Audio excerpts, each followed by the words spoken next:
이제 다니엘서 5장은 그 정권이 바뀌었습니다. 느부갓네살이 이제 폐위되어 죽고 새로운 왕이 되었는데 일어난 하나의 사건을 기록하고 있습니다. 그 배경을 한번 살펴보겠습니다. 자, 1절입니다. 1절. 벨사살 왕이 그의 귀족 1000명을 위하여 큰 잔치를 베풀고 그 1000명 앞에서 술을 마시니라. 근데 벨사살이 누구냐? 이 벨사살이 역사 속에서 증명할 수 있는 인물이 아니었대요. 그래서 사람들이 역사학자들이 성경을 이제 의심도 하고 그랬답니다. 그런데 성경은 사실이에요. 1924년에 대영 제국에서 이렇게 그 기둥에 이제 영국이 식민지 정책을 하면서 세계의 귀한 보물은 다 가져다가 자기 것으로 삼았는데 지금도 안 돌려주잖아요. 그래서 우리나라도 프랑스에서 몇 년 전에 그 유물 하나 받아온 것이 대통령이 가가지고 이야기하고 해가지고 겨우 하나 받아왔어요. 근데 이제 그것도 큰 화제거리가 되고 큰일 한 것처럼 그렇게 나왔는데 이게 참 슬픈 일입니다. 나라가 힘이 없으니까 자기 조상의 유물을 뺏겨놓고도 사정해서 가져와야 되고 가져온 것이 마치 대단한 일인 것처럼 이제 이게 힘이 없어서 그렇습니다. 그래서 이제 어쨌든 세계 존귀하고 좋다는 옮길 수 있는 보물은 유럽이 다 수탈해서 가져갔는데 이 대영 제국 박물관에서 무심코 갖다 놨겠죠. 근데 이제 1924년에서야 이제 하나 발견되는 게 있었어요. 그게 이제 큰 기둥을 가져다가 수탈해서 놔뒀는데 그 기둥에 그 기록된 글씨를 보니까 벨사살 왕이 이제 등장을 해요. 그의 이제 어느 성경에는요, 이 벨사살이 마치 느부갓네살의 아들로 등장하잖아요. 부왕, 당신의 아버지. 뭐 또 어느 성경에도 그 아들이라고 나오는데 이 엄밀히 따지면 아들이 아니고 느부갓네살 왕을 폐위시킨 사람이 그때 장군 나보니두스라는 사람이에요. 나보니두스가 이제 새로 왕이 돼가지고 그의 아들 벨사살을 또 왕으로 삼아요. 그러니까 엄밀히 따지면 느부갓네살의 적통이 아니죠. 근데 왜 아버지라고는 성경에 표현이 됐냐면은 나보니누스는 느부갓네살의 사이입니다. 사이. 그러니까는 엄밀히 따지면 벨사살은 느부갓네살의 외손주예요. 근데 고대에는 이 손주와 할아버지 관계를 아버지의 자식의 관계로 표현을 많이 했었대요. 그러니까 오늘 본문은 이제 그런 배경을 갖고 있다. 이렇게 알면 되겠습니다. 근데 이 벨사살이 정신을 못 차립니다. 벨사살이 하나님을 능욕해요. 그러니까 사장에 어떤 일이 있었죠? 느부갓네살이 꿈을 꾸지요. 꿈을 꿔가지고 자기가 최고 절정에 있을 때 하나님한테 한번 경계를 받거든요. 경고를 받아요. 가지고 7년 동안 정신이 나가가지고 들에서 들짐승처럼 이슬을 먹고 풀을 뜯어 먹으면서 살다가 다시 왕으로 복권되는 일이 일어났거든요. 근데 그렇게 했던 결정적인 이유가 뭐냐면 교만해서 그래요. 어느 날 보니까 자기 스스로 교만에 도취돼 가지고 그 왕국이 자기가 세운 것처럼 착각했어요. 근데 이게 착각인데 하나님이 볼 때는 착각이고 우리가 볼 때 착각인데 본인이 볼 때는 착각이 아니에요. 이게 문제라는 거예요. 이게 남의 이야기가 아닙니다. 우리와 똑같습니다. 우리가 자식을 잘 키울 수 있습니다. 어느 날 저 자식이 내가 잘 키운 것 같은 생각이 들어요. 어느 날 내가 큰 재산을 이룰 수 있습니다. 근데 그 재산을 이뤄놓고 보니까 내가 이룬 것 같아요. 아닙니다. 절대 그렇지 않아요. 신명기서에 보면은 모세가 설교할 적에 이스라엘 백성들을 모아놓고 이렇게 당부합니다. 너희들이 가나안 땅에 들어가거든 타락하지 말아라. 가나안 땅에 들어가면 너희들 우상 숭배하고 또 교만해서 넘어질까 심히 걱정이 된다. 그러면서 하는 말이 너희가 그곳에 들어가서 부와 큰 이제 풍요로움을 얻게 될 것인데 그때 너희가 속으로 생각하기를 우리가 이걸 얻었다 생각하지 말아라. 그 재물 얻을 능력을 주님께서 줬음을 잊지 말아라. 이렇게 당부해요. 이게 참 대단한 당부지요. 우리가 노력해서 뭘 얻을 수 있습니다. 그러나 우리가 얻을 수 있는 건 1%도 안 돼요. 하나님이 주지 않으면 얻을 수 없습니다. 그래서 다니엘서 4장과 5장은 주제가 똑같아요. 이제 그런 일을 겪고 나서 7년 만에 느부갓네살이 극적으로 다시 왕으로 복원돼요. 이것도 보통 일이 아니라고 그랬어요. 7년 동안 왕자가 비어 있는데 나라가 온전하고 다시 그 왕의 자리로 7달만 비어도 난리가 날 텐데, 그 당시에 암투가 일어나고 반역이 일어나고 할 텐데, 그건 왜 그런 일이 벌어졌느냐. 이걸 통해서 하나님의 메시지가 있어요. 모든 권세는 주께로부터 온다. 하나님이 세우시면 세워지는 거고, 하나님이 세우지 않으면 아무리 노력을 하고 수술을 부려도 안 된다는 것을 교훈하는 거예요. 5장도 마찬가지예요. 근데 벨사살이 그런 과거의 역사를 다 안단 말이에요. 다니엘의 말을 들어보면 당신의 부친 외할아버지 느부갓네살이 있었던 때에 당신의 외할아버지가 그렇게 교만하고 자기 스스로 권력에 도취되어 있을 때 하나님이 경고해가지고 심판받아가지고 7년 동안 들짐승처럼 미쳐서 들에 있었다는 사실을 당신도 알고 우리도 알고 온 백성이 안다. 근데 어째서 당신도 정신을 못 차리고 예루살렘 성전을 침략해가지고 자기 느부갓네살, 선조 느부갓네살이 우리가 예레미야서에서 봤어요. 느부갓네살이 예루살렘 성전을 침략해가지고 거기에 있는 모든 기물을 가져왔잖아요. 하나님이 왜 느부갓네살이 그런 행위를 심판하지 않았을까? 이미 그건 성전이 아니라 그랬어요. 제가 분명히 그랬죠. 이미 성전이 아니에요. 그러나 느부갓네살이 한 행위는 옳은 일은 아닌 거예요. 성전을 기만하고, 여러분 우리가 하나님을 욕하고 교회를 우습게 하고 주의 어떤 하나님의 일을 온전히 하는 사람들을 방해하고 그래도 떵떵거리고 잘 사는 것에 대해서 여러분 하나님이 없다고 해서는 안 됩니다. 하나님이 다 기억하십니다. 우리가 세상에서 해서는 안 되는 일이 주의 일을 방해하는 일이에요. 성령을 해방하면 안 돼요. 성령을 해방하면 절대로 사함받지 못한다 그랬어요. 그렇지 않습니까? 그리고 우리가 이 땅에 하면서 가장 귀한 일을 주님의 일로 여겨야 됩니다. 근데 지금 어떻게 된 일인지 주의 일을 봉사하고 섬기는 자들이 그걸 귀한 줄 몰라요. 그리고 우습게 합니다. 여러분, 하나님이 귀하기 때문에 교회가 귀한 거예요. 그분이 이 천하의 모든 권세와 힘을 갖고 계시기 때문에 그 일을 함에 있어서 두렵고 떨림으로 행해야 되는 거예요.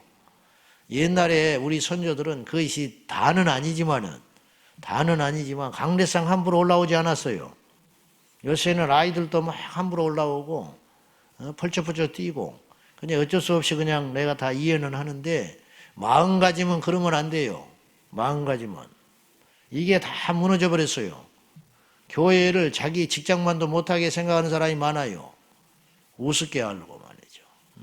성전에 먼지가 가득하고 주의 성전에 있는 어떤 기물들이 세상에 있을 때는 별것 아니지만은 하나님께 드려지는 순간에 그건 성물이 되는 거예요. 성물, 거룩한 물건. 아무리 하찮은 것도 성물을 귀하게 여기고 아깝게 아끼고 그런 마음가짐들이 있어야 되는데 너무들 쉽게 생각해요. 이거 다 하나님 보고 계시고 알고 계시는 거예요. 이게 큰 망조예요. 지금 우리가 똑바로 못 믿어서 그래요. 그러니까 우리 자식들이 쉽게 생각하는 거예요. 우리 자식들이 어쨌든 이래 가지고 거기서 가져온 성전의 기물들을 가져다가 술을 따라 먹고, 그게 술 따라 먹는 용도이겠습니까? 성전에서 쓰이던 그 잔이 술 따라 먹는 그런 용도로 쓰였겠냐고. 근데 그걸 가져다가 하나님께 드려질 귀한 전제로 드려지고 부어지고 성전에서 쓰여질 그 물품을 가져다가 모욕을 하고 그 술만 먹겠어요?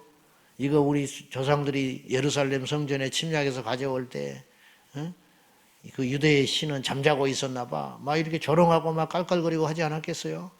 하나님이 있으면 나와보라고 그래. 뭐 별소리 안 했겠어요? 술 한잔 해가면서. 하나님이 다 보고 계세요. 하나님이 다 두고 계신다 이 말이요.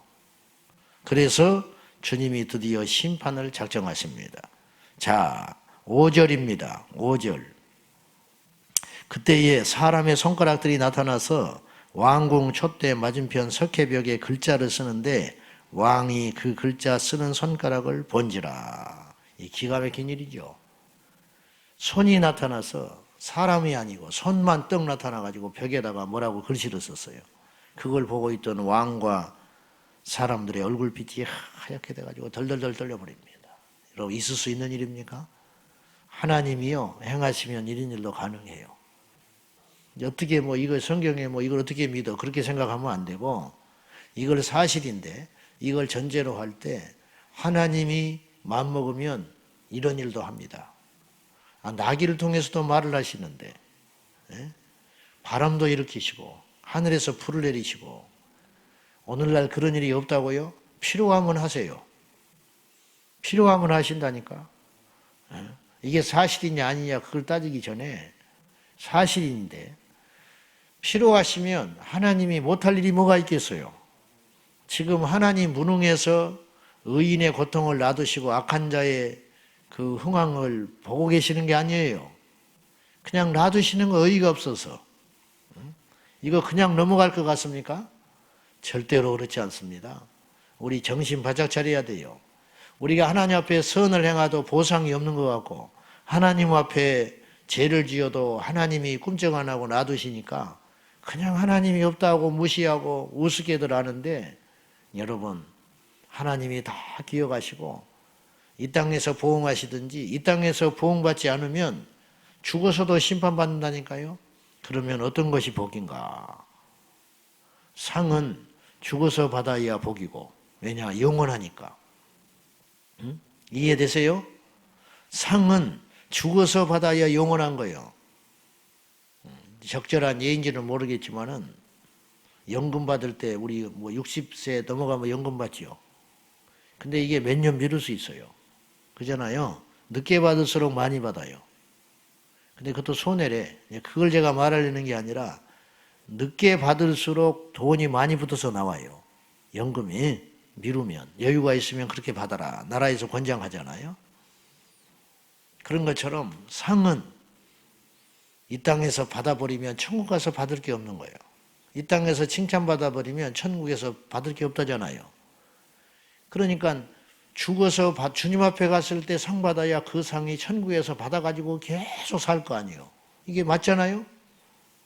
벌은 이 땅에서 받아야 돼요.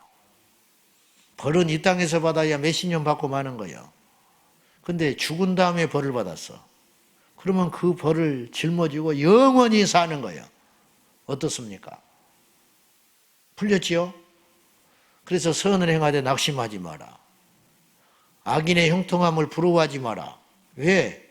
반드시 심판받는 날이 온다. 그때에 받지 않으면 그 후대에 받든지 아니면 죽어서도 받는다. 그래서 우리가 이 땅에서 여러 가지 우리의 잘못으로 심판도 받고 상도 받겠지만은 여호와 앞에 징벌받는 일은 있어서는 안 된다. 사람이 볼 때 큰 죄가 있고요, 하나님이 볼 때 큰 죄가 있어요. 이걸 잘 따지셔서 두 개 다 범죄하지 말아야 되지만은 하나님 앞에 범죄하지 말아야 됩니다. 자, 그 손가락이 나타나서 글씨를 쓰니까 새파랗게 질려가지고 술을 먹던 천여 명 사람들이 얼어붙어 버리고 말아요. 해석이 안 나와. 그때 왕비가 나타나서 놀라지 마시오. 이걸 풀 사람이 있습니다. 다니엘입니다. 그러면 다니엘은 그 자리에 오지 않았다는 뜻이에요. 1000명의 벨사살 왕의 신복 중에 들어가지 않았다. 이것은 그가 버림받았다 그런 표현도 쓸 수 있지만은 그가 자신을 정결하게 지켜서 그 타락된 자리에 가지 않았다. 이렇게 볼 수도 있는 거예요. 이때 다니엘의 나이가 이미 80대입니다. 이제 고령이에요. 근데 이 다니엘이 직언을 서슴지 않습니다. 왕이여 정신 차리시오. 이제 이 말이 나오지 않습니까? 그 뒤로 20절 이하에 쭉 나와요. 어째서 22절 보세요.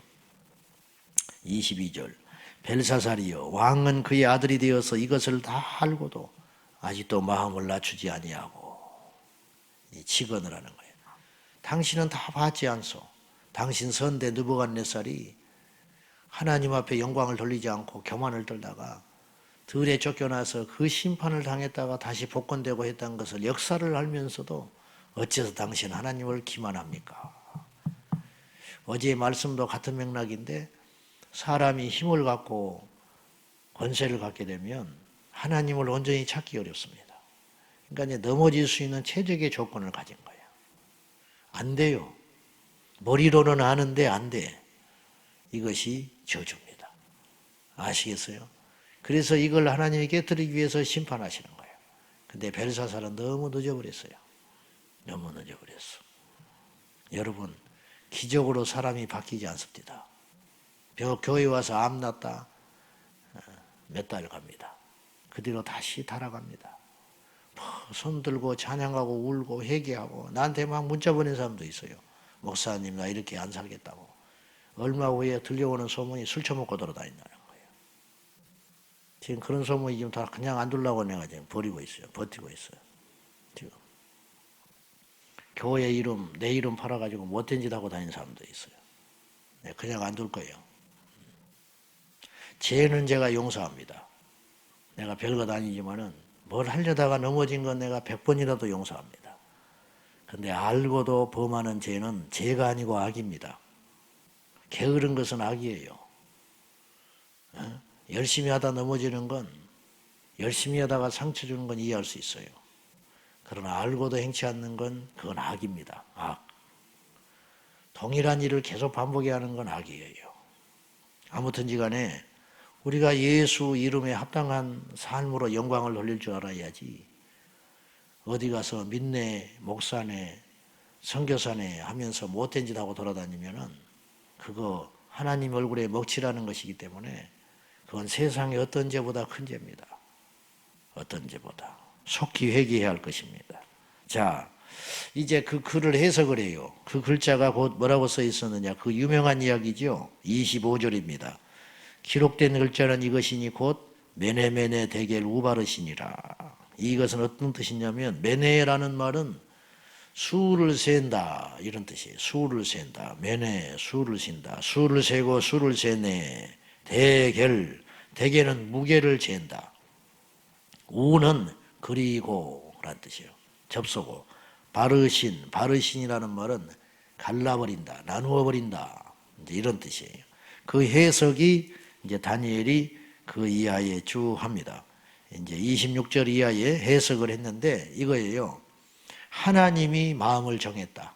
뭘 정했냐? 당신이 이렇게 정신을 못 차리고 하나님을 기망하고 모욕하고 교만을 떠니까 하나님이 수를 세웠다. 뭔 수를 셌냐? 이 바벨론 제국에 남은 날이 얼마일까? 수를 세하려 봤다는 거예요. 이제 끝났다. 두 번째, 메네메네를 세고 셌다. 네. 그래서 당시 결정했다는 거예요. 메네메네 대결, 무게를 쟀다고 그랬죠. 당신의 무게를 재봤다. 네. 무슨 말이냐? 당신이 너무 무게를 달아보니까 함량이 미달하다. 네. 이 나라를 다스릴 만한 자격이 안 된다. 하나님이 이렇게 달아대 보니까. 그래서 하나님이 결정을 했다. 뭘 결정을 했냐? 나누어 버리겠다. 나누어 가지고 메대와 바사국으로 나누어 버리겠다. 그들에게 이 나라를 넘겨버리겠다. 이렇게 결정해서 이런 뜻이에요. 이 말을 듣고도 벨사살이 회개를 안 해요. 다니엘에게 상은 주지만 정신을 차리고 회개하지는 않아. 여러분, 한 사람이 회개해서 새롭게 된다는 것이 내 자신에도 보니까요. 참 어렵습니다. 습관이 바뀌어진다는 거, 기질이 바뀌어진다는 거. 내가 좀 성질이 급한 성격이거든요. 제가 목회를 안 했으면은 굉장히 제가 하나님 만나지 않았으면은 정말 패가 망신하고 살 사람입니다. 제가 성질이 급하거든요. 타고난 기질이 이 피가 뜨거워요. 그래서 뭘 잘 못 봐요. 이렇게 용납한다든지 막 이런 거. 나도 별것이 없으면서 저는 하나님 만나지 않았으면은 정말 잘못된 사람입니다. 열심히는 살지는 모르겠지만은 정말 잘못된 사람이에요. 근데 예수를 믿어도 이 기질이 잘 안 바뀌어요. 그 훅 올라오는 게 있어요. 이걸 제가 수십 년 동안 날마다 혀를 깨물고 기도합니다. 근데 어느 순간에 긴장 풀리면 또 확 와요. 말도 좀 좋게 하면 좋은데 훅 하고 와요. 이것이 이제 기질이라는 것인데, 이걸 주 안에서 제가 누르고 사니까 제가 이렇게 버티고 가는 것인데, 100번 눌러도 한 번은 나오는 것이거든요. 그래, 아직도 제가 수양이 부족하고 한없이 부족해서 그래요.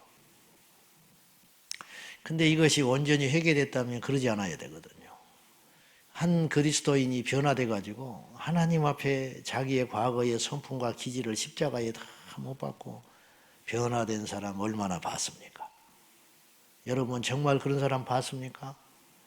그럼 그런 사람이 없다고 우리가 합리화할 수 있을까요? 그래서 정말 예수 안에서 변한 사람, 십자가의 길을 가는 사람이 많지 않은 거예요. 많지 않아. 틈만 나면 자식 자랑하고, 가문 자랑하고, 자기의 기질을 자랑하고, 과거를 자랑하고. 예수를 믿어도 그래요. 기도를 그렇게 하는 사람도 누가 하나 자존심 상한 말을 하면은 그 고집을 못 부립니다. 수십 년을 새벽 기도를 하고 주님 앞에 엎드린다 하면서도 누가 자기의 공로를 뺏어가면 그날 얼굴이 하얗게 돼가지고 교회를 떠나니 많이 있다고 소리하고 돌아다닙니다. 언제 우리가 사람이 될까요? 십자가에서 죽었다는 소리는 수없이 듣는데, 십자가에서 죽으란 소리는 뭐 수없이 말하고 귀에 듣고 하는데 막상 현장에 가면 되질 않아요. 죽어야 됩니다. 그래서 기절해 갖고는 안 돼요. 참 어이없는 일이 너무 많아요. 절대 그 사람이 위해서 그런 소리 나오면 안 돼. 절대 그 사람은 그런 행동하면 안 돼. 근데 그런 일이 일어나요. 이게 인간이에요. 여러분 사람 믿지 마시오. 예? 사람한테 실망할 것도 없어요. 인간은 원래 그러는 거예요. 인간은 죄의 본성은, 이 지긋지긋한 죄의 본성은 쉽게 끊어지지 않습니다. 그런데 주님께서는 그 사람도 바꿔요. 주님을 만나면 바뀝니다. 주의 성령이 임하면 바뀝니다. 하나님의 능력이 얼마나 크신지 보세요. 주의 복음을 방해했던 바울을 선교사로 쓰시는 하나님의 역사를 보십시오. 누가 하나님과 비깁니까? 삭개오가 변화되는 걸 보십시오. 창기 마리아가 변하여 주의 여종이 되는 걸 보십시오. 그러고 보면 우리도 가능성이 있잖아요. 변해야 됩니다. 느부갓네살이 그 고생을 하고도 안 변하지요. 그의 후대 벨사살이 그걸 그렇게 보고도 알고도 안 변하지요. 그리고 그날 저녁에 빚을 당하고 맙니다. 그날 밤에 죽어버려요. 그날 밤에. 그리고 나라 제국이 드디어 망하고 말아요. 그러니까 바벨론은 아주 짧은 역사예요. 이때가 536년이에요. 아주 짧게 539년에 그날 밤에 이제 바벨론이 역사 속으로 사라지고 말아요. 겨우 100년 하려고. 하나님의 예언하셨어요. 예레미야서 50장 51장에 걸쳐서 열국의 그 심판을 이야기하면서 주님이 블레셋 심판, 암몬 심판 우리가 다 봤지요. 이 바벨론도 멸망할 것을 주님이 예견했어요. 이제 그날이 이르는 거예요. 근데 이스라엘은 회복될 거라고 말씀하셨어요. 그러더니 진짜 회복이 되었고, 그리고 다시 또 회복이 됐어요. 1548년에. 포로가 돌아와서 귀환하고 성전이 세워지고 성벽이 건설되더니 또 없어졌어요. 그러다가 다시 또 회복이 됐어요. 성경은 사실이고 참으로 일어납니다. 오늘의 결론, 여러분 모든 권세는 하나님께로부터 오고 모든 힘은 주께로부터 온다. 그러니까 주님이 거두시면 끝장나는 것이고 주님이 세우면 막대기로도 일을 하실 수 있는 분이에요. 그거 잊지 마시고 오늘 우리 된 것은 하나님의 은혜로다. 내일은 몰라요. 그냥 오늘 하나님이 세워진 그 일에 최선을 다해서 주의 사명 감당하고 이 일을 다 마친 후에 주께 영광 돌리는 저희 모두가 되시고 우리의 이름 석자는 지워가고 우리가 이루은 조그만 일이라도 있다면 하나님께 다 영광을 돌리고 주님 주시는 그거 부스러기의 은혜로 그 부스러기의 것들로 우리가 감사히 여기며 우리의 진짜 주인 되신 하나님께 우리의 생명도 하나님의 것이고 시간도 하나님의 것이고 내 소유도 하나님의 것이니까 그분께 다 돌리면서 우리가 살아가야 하겠습니다.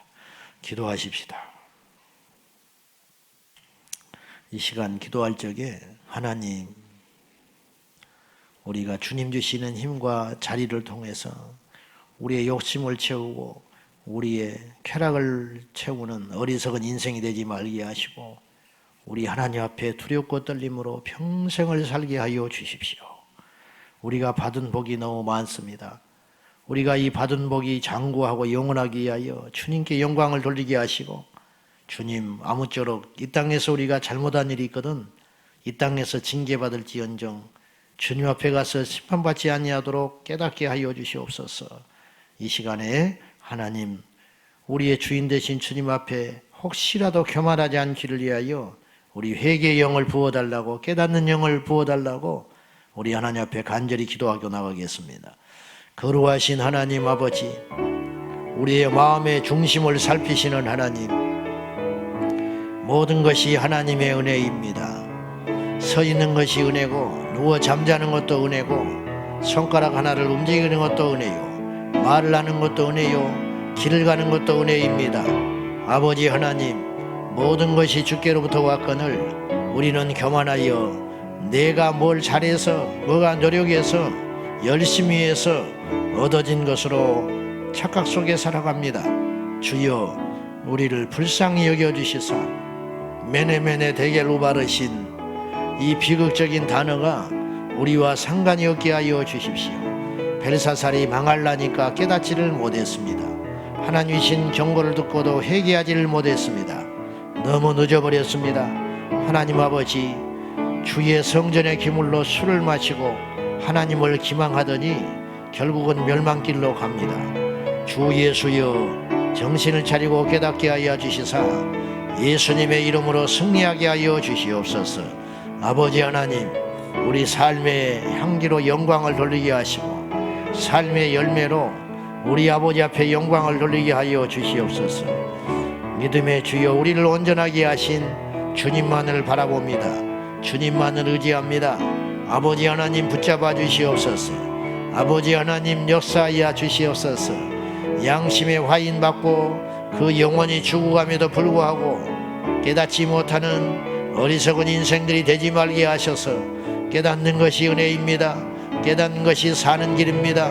깨닫는 것이 우리가 저 죄에서 돌이키며 우리가 하나님께서 받은 은혜로 영원히 사는 길인 줄로 믿습니다. 날마다 말씀을 통하여 깨달음을 주시고 기도로 동력을 얻어서 우리 자신들을 살펴 남의 죄에 관여하지 말고 우리 자신들을 깊이 성찰하여 하나님 앞에 우리가 얼마나 완악하고 악한 죄인인지 보여주시고 알게 하시고 깨닫게 하여 주시옵소서.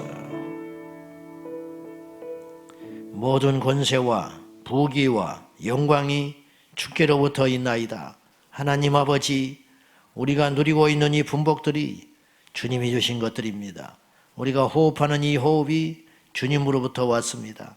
어찌하여 짐승처럼 우리는 깨닫지 못하는 것입니까? 날마다 날마다 하나님의 은혜를 잊지 말게 하시고 주님 주신 은혜를 망각하지 않도록 도와 주시옵소서. 한 나라도 주님이 맘먹으면 그날로 끝입니다. 아무리 비천한 자도 하나님이 세우시면 그날로 세워질 수 있습니다. 이 사실을 잊지 말고 오늘도 두 눈 뜨고 살아계신 하나님 아버지, 그분 앞에 겸손히 행하는 한 날 되게 하여 주시옵소서. 깨닫는 날이 되게 하여 주시옵소서. 회개하는 날이 되게 하여 주시옵소서. 예수님의 이름으로 간절히 기도하옵나이다. 아멘. 주여, 주여, 주여. 살아 역사하신 아버지 하나님, 우리가 모두 깨어 일어나서 여호와께 영광을 돌리게 하시고 정신을 차리고 주께로 돌아오게 하옵소서.